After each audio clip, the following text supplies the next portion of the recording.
Welcome to the Numerology and Astrology for February 6th, 2022. If you add all those numbers together, you get the number 14, and if you add the 1 and the 4 together, you get the number 5. The number 5 is associated with Chiron. This number is the archetype for the Greek god who was the wounded healer teacher. In life, we all make mistakes. We all have pains that we carry forward, whether they are emotional, mental, physical, or spiritual. These wounds are often indicators of previous past lives and the unresolved issues that continue to linger. It is the reminder that when we take the time and effort to heal ourselves, we also have useful and practical tools to help others. This gives a meaning and value to the wounds we have collected and indicates that perhaps these wounds were consciously chosen to be motivators for our own karmic journey. It is the easiest way to learn how to move from compassion rather than judgment and blame. We cannot truly understand the journey of another, but we can begin to be able to relate if we have an experience that is shared. To be fully present in this now, we have to figure out how to let go of those things that continue to make us fall into patterns, habits, and perceptions of previous incarnations. We also need to learn how to not deceive ourselves in thinking that we are totally healed when we are all a work in progress. When we feel trapped by our circumstances, I immediately try to look at where there might be a repeat.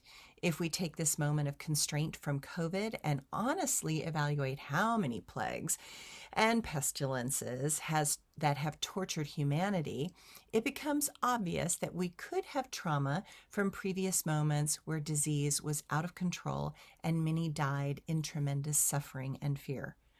When this moment could trigger past feelings that are uncomfortable and cause us to react in ways that might feel emotionally unstable. That is why today, with this number 5, take some time to care for you. Do not overdo. Stop, take a break, and allow yourself a moment of peace. That will help us in many ways that support us in being more fully present and in the now. The astrology for today. Whew. Old patterns are on the rise. We may feel as if we cannot fully connect with our highest self.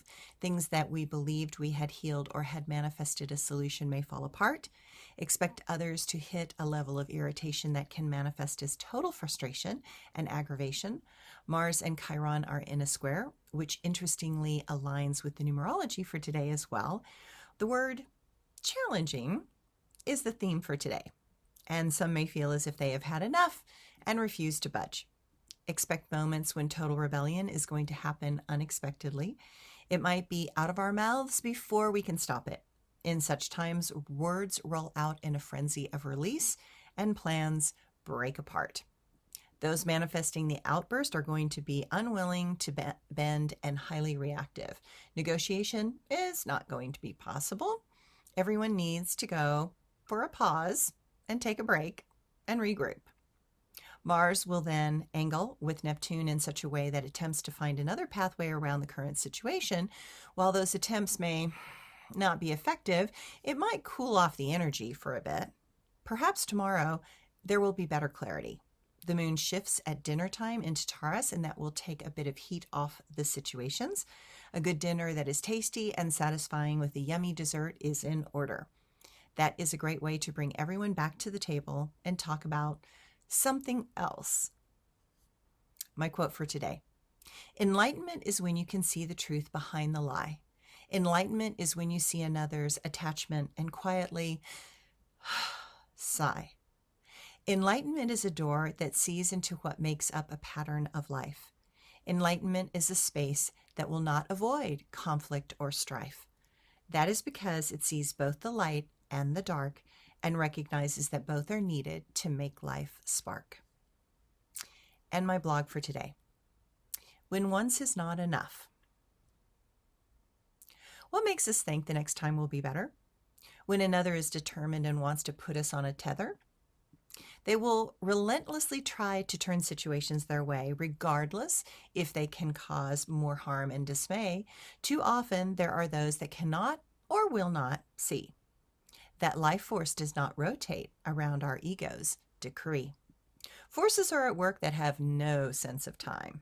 They keep going whether anything fits into a human design. We are a small spark in an explosion of stars. There are things much more powerful than Jupiter and Mars. Forces of evolution are flowing in the rivers of dark matter. They do not care how we feel, nor do they intend to flatter. Egos that will live and die in a blink of time have little significance in the universal pantomime. With human eyes that are not expected to be able to see, these tremendous forces that intend to gradually move us past our narrow and selfish ways until we can become a light that can be seen in a blaze. Thanks, everyone.